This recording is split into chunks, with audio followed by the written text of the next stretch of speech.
Bem-vindos ao meu canal. O canal Chess Mais é um espaço dedicado a compartilhar conhecimentos sobre xadrez e estratégias básicas. Se você gosta de conteúdos relacionados ao xadrez, deixe seu like, inscreva-se no canal, deixe seus comentários e compartilhe com seus amigos, e ative as notificações para não perder nenhum lance. Neste vídeo, vamos dar continuidade à série de mates elementares básicos e vamos abordar o mate elementar com finais de rei e peão contra rei. Começaremos com o final de rei e peão contra rei, por se tratar de um final mais básico que existe. Obviamente, que a ideia das peças brancas nesse tipo de posição querem alcançar a promoção do seu peão, e para que isso aconteça, o rei das peças brancas tem que escoltar o seu peão para a ala das peças pretas, e depois alcançar a oitava linha do outro lado do tabuleiro e promover o peão. Por outro lado, o solitário rei das peças pretas vai fazer de tudo para impedir que isso aconteça. Pois uma vez que se encontra somente com o rei, tem a seu favor o empate da partida, e como sempre digo, melhor meio ponto que nada.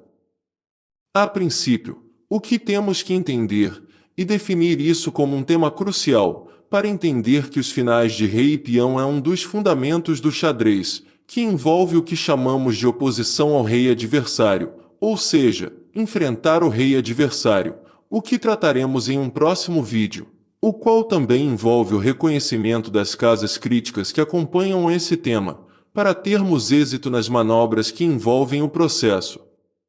Então, antes disso, vamos começar primeiro com um conceito básico, que é a regra do quadrado, por envolver a promoção do peão, e que adiciona um fator que envolve o movimento, ou seja, de quem é a vez de jogar. Nesta posição temos: o rei das peças brancas está em D3, o peão em A2, e o rei das peças pretas está em G8. Se observarmos o tabuleiro, em relação ao posicionamento do peão em A2, e traçarmos uma linha diagonal, que parte de A2 até G8, veremos facilmente que o rei das peças pretas está exatamente em G8, ou seja, está perfeitamente na borda dessa linha diagonal e dentro do quadrado que estamos vendo no gráfico, que alcança a oitava casa de promoção do peão e, portanto, no raio de ação, que pode impedir a promoção do peão das peças brancas. Portanto, se for a vez das peças brancas de fazer seu movimento, as peças brancas promovem o seu peão, graças à possibilidade do peão ter seu movimento de saída duplo, ou seja, o peão em seu movimento inicial pode se mover 2 casas, e notem que o rei das peças pretas, após o movimento das peças brancas, fica de fora do quadrado e não é mais possível alcançar o peão e evitar a promoção do peão das peças brancas. E neste caso, quem tem a vez de fazer o movimento leva vantagem sobre a partida. Porém, se for a vez do movimento das peças pretas, a partida empata por insuficiência de material, para aplicar o checkmate para ambos os jogadores, pois o rei das peças pretas, estando dentro do quadrado que traçamos, pode perfeitamente alcançar o peão e impedir sua promoção.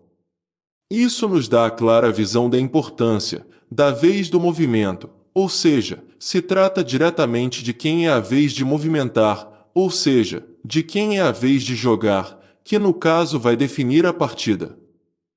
Porém, nos casos de oposição do rei, ou seja, no caso de enfrentamento do rei, nem sempre quem tem a vez de jogar está em vantagem, mas vamos abordar esse tema no próximo vídeo para melhor fixar essa primeira parte.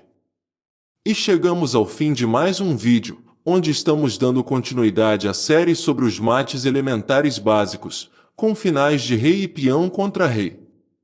E por se tratar de um extenso assunto, vamos dividir em alguns tópicos, para melhor entendimento. Espero que tenham gostado, e que essas informações ajudem a fortalecer ainda mais o seu conhecimento, nessa fase de fundamental importância nas suas partidas. No próximo vídeo, vamos nos aprofundar ainda mais e trazer para vocês a continuidade ao mate elementar de rei e peão contra rei, dando ênfase à regra de oposição.